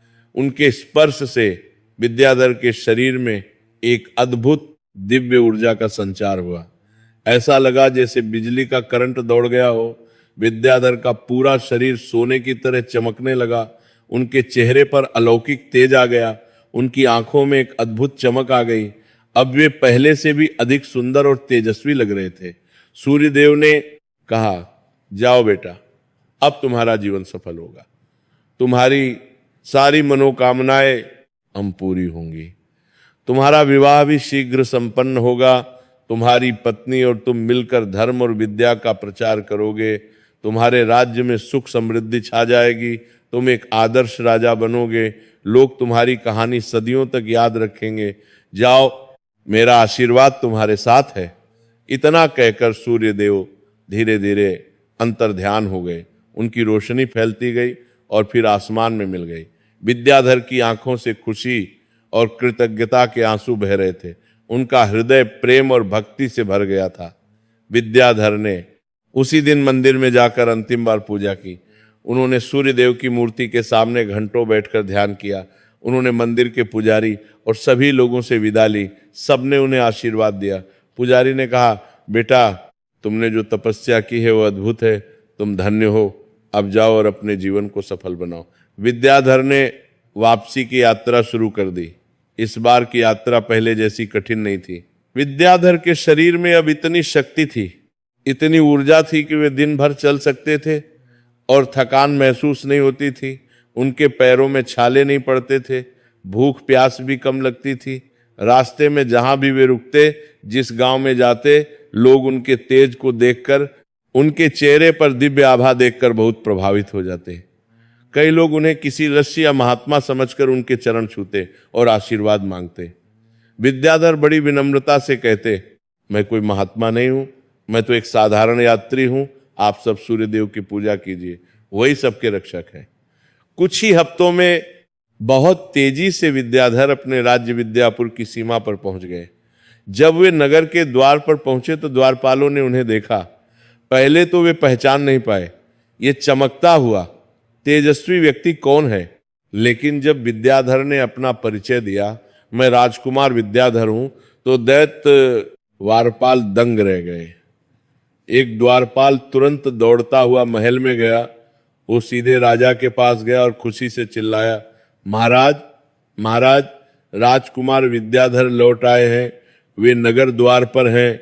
ये खबर सुनते ही राजा विक्रमवर्धन, रानी सुमित्रा, धर्मवीर और वीरसेन सभी दौड़ते हुए महल से बाहर आए। उन्होंने परवाह नहीं की कि वे क्या पहने हैं, कैसे दिख रहे हैं। वे बस भागते हुए नगर द्वार पर पहुंचे। जब उन्होंने विद्याधर को देखा तो उनकी खुशी का ठिकाना न रहा। रानी सुमित्रा रोते हुए चिल्लाते हुए अपने बेटे की ओर दौड़ी, मेरा बेटा, मेरा लाल, तुम वापस आ गए, भगवान का लाख लाख शुक्र है। उन्होंने विद्याधर को बहुत जोर से गले लगाया। वे इतना रो रही थी कि बोल नहीं पा रही थी। दोषडीवी राजा विक्रमवर्धन ने भी अपने बेटे को गले लगाया। उन्होंने देखा कि उनके बेटे के चेहरे पर अब एक अलग ही तेज है, एक दिव्य आभा है। उनकी आंखों में अब अहंकार नहीं बल्कि विनम्रता और शांति है। उनके पूरे व्यक्तित्व में एक परिवर्तन आ गया है। राजा की आंखों में खुशी के आंसू थे। धर्मवीर और वीरसेन भी अपने छोटे भाई से गले मिले। धर्मवीर ने भावुक होकर कहा, छोटे भाई, तुम बदल गए हो, तुम पहले से बहुत अलग हो। अब तुम्हारे चेहरे पर जो तेज है, तुम्हारी आंखों में जो शांति है, ये सच्ची विद्या का तेज है, ये तपस्या का फल है। मुझे तुम पर गर्व है। वीरसेन ने कहा, भाई, तुमने बहुत कठिन यात्रा की, तुमने बहुत कष्ट सहे, लेकिन ये सब सार्थक हो गया। अब तुम सच्चे योद्धा हो, मन के योद्धा। विद्याधर ने अपने परिवार को पूरी यात्रा के बारे में विस्तार से बताया।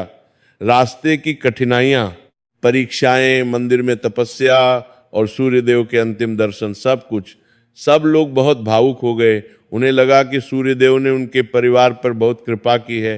राजा ने उसी दिन संदेशवाहक को माल्यपुर भेजा। उन्होंने माल्यपुर की तरफ से बुद्धेश्वर ने पात्र में माल्यपुर भेजा। ये राजा को पूरी घटना के बारे में, विद्याधर के परिवर्तन के बारे में, सूर्यदेव की कृपा के बारे में विस्तार से बताया। उन्होंने फिर से विवाह का प्रस्ताव भेजा माल्यपुर के राजा और राजकुमारी मायरा को। जब ये पूरी कहानी पता चली तो ये बहुत प्रभावित हुए। राजकुमारी मायरा ने अपने पिता से कहा, पिताजी, जो व्यक्ति अपने अहंकार को जीत सकता है, जो अपनी गलती मान सकता है, जो इतनी कठिन तपस्या कर सकता है, वह सच्चा विद्वान है, वह सच्चा योद्धा है। मैं राजकुमार विद्याधर से विवाह करने के लिए गर्व से तैयार हूं। माल्यपुर के राजा ने हाँ कर दी। विवाह की तैयारियां फिर से और भी बड़े उत्साह से शुरू हो गईं। इस बार पूरे विद्यापुर में खुशी का माहौल था। लोग कह रहे थे, राजकुमार विद्याधर बदल गए हैं, अब वे और भी महान हो गए हैं। विवाह से एक दिन पहले इस बार विद्याधर खुद ब्रह्म मुहूर्त में उठे। उन्होंने स्नान किया, शुद्ध वस्त्र पहने, फिर वे बड़ी श्रद्धा से, पूरे भक्ति भाव से सूर्य देव की पूजा करने गए। उन्होंने बहुत ध्यान से, प्रेम से पूजा की थाली सजाई, फूल, धूप, दीपक, प्रसाद, सब कुछ। उन्होंने सूर्य देव को जल अर्पित किया, मंत्रों का उच्चारण किया। फिर उन्होंने हाथ जोड़कर प्रार्थना की, हे सूर्य देव, हे प्रभु, आपकी कृपा से मेरा जीवन बदल गया। आपने मुझे नया जन्म दिया। कल मेरा विवाह है, आपका आशीर्वाद बना रहे, मेरा वैवाहिक जीवन सुखमय रहे। मैं और मेरी पत्नी मिलकर धर्म के मार्ग पर चलें, हम समाज की सेवा कर सकें, यही मेरी प्रार्थना है। राजपुरोहित और दरबार के अन्य लोग ये देखकर बहुत प्रसन्न हुए। उन्हें लगा कि सच में राजकुमार बदल गए हैं। ये वही विद्याधर नहीं है जो कुछ महीने पहले थे। विवाह का दिन आया। इस बार सब कुछ बहुत शुभ रहा। पूरे विद्यापुर को दुल्हन की तरह सजाया गया। हर घर में दीपक जले। मालूपुर से बारात आई। इस बार राजकुमारी मायर आ भी बहुत खुश थी। उन्होंने विद्याधर के बारे में बहुत कुछ सुना था। विद्याधर और मायरा का विवाह बड़ी धूमधाम से सभी वैदिक रस्मों के साथ संपन्न हुआ। विद्याधर ने हर रस्म को पूरी श्रद्धा से, पूरी समझ के साथ किया। जब 7 फेरे हुए तो दोनों ने सूर्य देव को साक्षी मानकर प्रतिज्ञाएं ली। विवाह के बाद जब विद्याधर और मायरा ने एक दूसरे से बात की तो वे दोनों एक दूसरे के लिए आदर्श साबित हुए। राजकुमारी मायरा भी बहुत विद्वान और धार्मिक महिला थी। उन्हें भी सूर्यदेव में बहुत आस्था थी। दोनों ने मिलकर तय किया कि वे रोज सूर्यदेव की पूजा करेंगे। विवाह के बाद विद्याधर और मायरा का घर सुख शांति और समृद्धि से भर गया। दोनों पति पत्नी मिलकर रोज ब्रह्म मुहूर्त में उठते, साथ में स्नान करते, फिर साथ में सूर्यदेव की पूजा करते। उनके घर में एक छोटा सा सूर्य मंदिर बनवाया गया जहां वे नियमित पूजा करते। विद्याधर ने अपनी विद्या का उपयोग अब पूरी तरह लोगों की भलाई के लिए करना शुरू कर दिया। उन्होंने राज्य में कई मुफ्त पाठशालाएं खोली जहां गरीब बच्चों को, जिनके माता पिता उनकी पढ़ाई का खर्च नहीं उठा सकते थे, उन्हें मुफ्त में शिक्षा दी जाती थी। वेद, उपनिषद, गणित, विज्ञान सब कुछ पढ़ाया जाता। उन्होंने वैद्यों को प्रशिक्षित किया और राज्य के हर कोने में मुफ्त चिकित्सालय खोले जहां गरीब लोग मुफ्त में इलाज करवा सकते थे। उन्होंने किसानों को नई कृषि तकनीकें सिखाई। उन्होंने बताया कि कैसे बेहतर तरीके से खेती की जाए, कैसे फसल को कीड़ों से बचाया जाए। इससे राज्य में अनाज का उत्पादन बढ़ गया, किसान खुशहाल हो गए। विद्याधर ने हर रविवार को एक विशेष सभा शुरू की जहां वे लोगों को धर्म के बारे में बताते, सूर्यदेव की महिमा के बारे में बताते। वे अपनी कहानी भी सुनाते कि कैसे अहंकार ने उन्हें लगभग बर्बाद कर दिया और कैसे सूर्यदेव ने उन्हें बचाया। लोग बड़ी श्रद्धा से सुनते। विद्याधर की प्रसिद्धि दूर दूर तक फैल गई, लेकिन इस बार उनकी प्रसिद्धि अलग थी। अब लोग उन्हें उनकी विनम्रता के लिए, उनकी सेवा भावना के लिए, उनके धर्मपरायण जीवन के लिए जानते थे। दूर दूर से लोग उनसे मिलने आते। विद्याधर सबसे बड़े प्यार से मिलते, सबकी समस्याओं को सुनते और समाधान देते। लेकिन वे कभी ये नहीं कहते कि ये मेरा ज्ञान है, मैं बड़ा विद्वान हूं, बल्कि वे हमेशा कहते ये सब सूर्य देव की कृपा है, मैं तो उनका एक छोटा सा सेवक हूं। एक दिन विद्याधर के दरबार में एक युवा विद्वान आया। वो बहुत घमंडी था, उसकी चाल में अकड़ थी। वो सोचता था कि वो बहुत बड़ा ज्ञानी है। उसने ऊंची आवाज में विद्याधर को चुनौती थी, बत्ती करना के लिए, पूरी करना के लिए दी। मैंने सुना है कि आप बहुत बड़े विद्वान हैं। मैं दूर से आया हूं आपसे शास्त्रार्थ करने। मैं देखना चाहता हूं कि आप सच में कितने ज्ञानी हैं। क्या आप मेरे प्रश्नों का उत्तर दे सकते हैं? पुराने विद्याधर होते तो शायद गुस्से में आ जाते, शायद उस युवक को नीचा दिखाने की कोशिश करते। लेकिन अब विद्याधर बदल गए थे। उन्होंने मुस्कुराते हुए बड़े प्यार से कहा, भाई साहब, स्वागत है आपका। मैं तो बस एक छोटा सा विद्यार्थी हूं, मुझे बहुत कुछ सीखना बाकी है। लेकिन अगर आप चाहें तो हम ज्ञान की चर्चा कर सकते हैं। ध्यान रखिए, मैंने कहा चर्चा, बहस नहीं, क्योंकि ज्ञान बांटने से बढ़ता है, लड़ने से नहीं। युवा विद्वान ने कई कठिन प्रश्न पूछे, दर्शन के, वेदांत के, तर्कशास्त्र के। विद्याधर ने सभी प्रश्नों के उत्तर बड़े शांत भाव से, बड़ी विनम्रता से दिए। लेकिन उन्होंने कभी भी ये नहीं कहा कि मैं सब कुछ जानता हूं, बल्कि कुछ प्रश्नों के उत्तर में उन्होंने कहा, यह बहुत अच्छा और गहरा प्रश्न है, मुझे इस पर और अध्ययन करने की आवश्यकता है। शायद हम दोनों मिलकर इस पर विचार कर सकते हैं। युवा विद्वान विद्वान, विद्वान वित्तारी, विद्वान वित्तारी, शायद हम दोनों मिलकर इस पर विचार कर सकते हैं। विद्याधर की इस विनम्रता से, इस ज्ञान के साथ विनम्रता के अद्भुत संगम से बहुत प्रभावित हुआ। उसका घमंड टूट गया।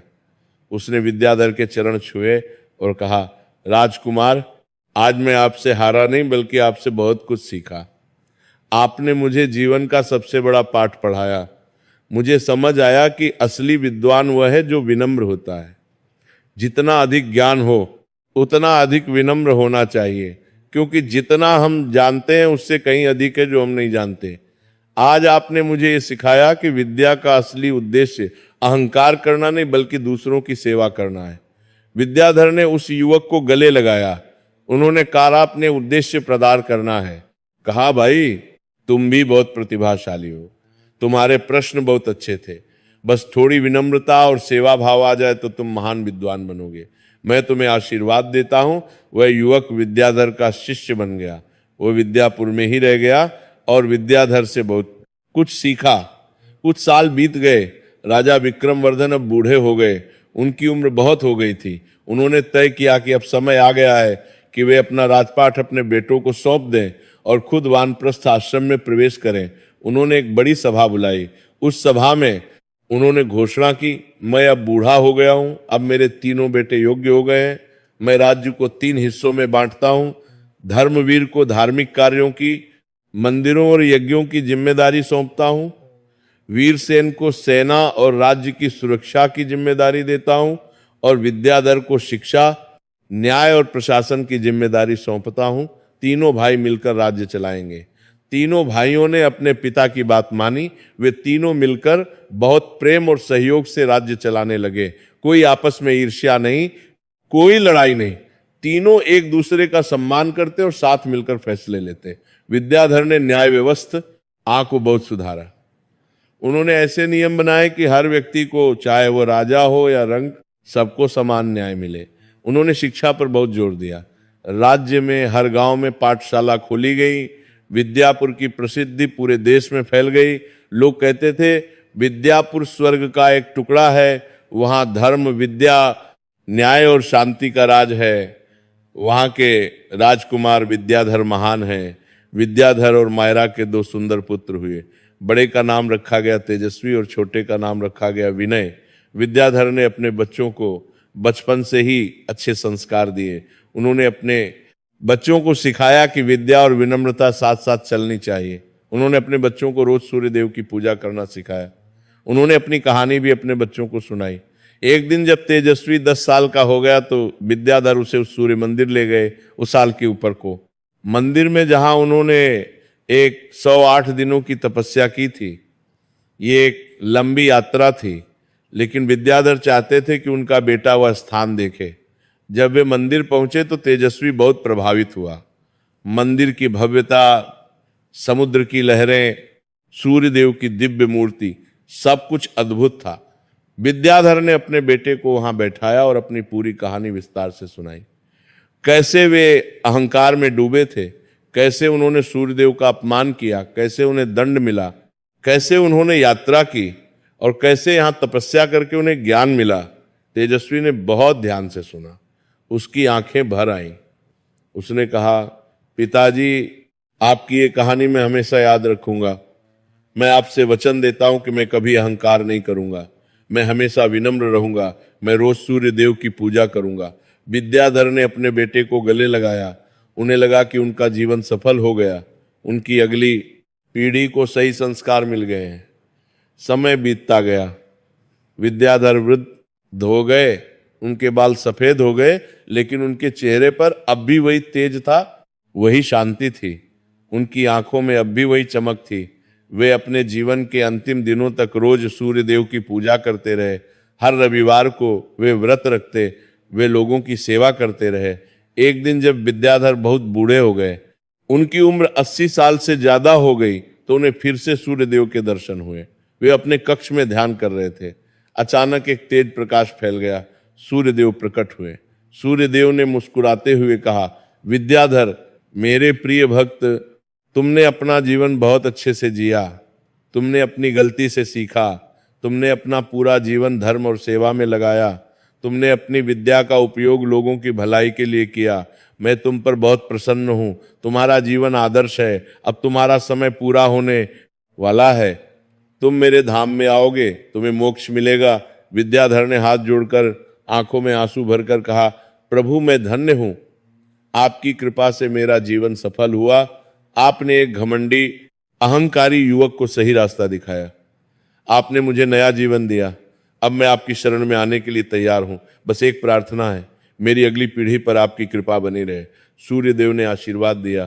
तथास्तु, तुम्हारे वंशज सदा धर्म के मार्ग पर चलेंगे। कुछ दिनों बाद एक शांत रविवार की सुबह, सूर्योदय के समय, विद्याधर ने अपना शरीर त्याग दिया। वे सूर्य देव का नाम लेते हुए, शांति से मुस्कुराते हुए इस संसार से विदा हो गए। उनकी मृत्यु के समय उनके चेहरे पर अद्भुत शांति थी। ऐसा लग रहा था जैसे वे गहरी नींद में सो रहे हों। पूरे राज्य में शोक की लहर दौड़ गई। लाखों लोग उनकी अंतिम यात्रा में शामिल हुए। गरीब, अमीर, विद्वान, किसान सब रो रहे थे। सब ने अपना मार्गदर्शक खो दिया था। विद्याधर की कहानी पीढ़ी दर पीढ़ी लोग सुनाते रहे। ये कहानी हर घर में सुनाई जाने लगी। विद्यापुर में एक परंपरा शुरू हो गई कि हर रविवार को लोग सूर्य मंदिर में जाते और विद्याधर की कहानी सुनते। इस कहानी से लोगों को कई महत्वपूर्ण सीख मिली। पहली सीख, विद्या और बुद्धि बहुत बड़ा वरदान है, ये ईश्वर का उपहार है, लेकिन अगर इसके साथ अहंकार हो तो ये विनाश का कारण बन सकती है। विद्या विनम्रता के साथ होनी चाहिए।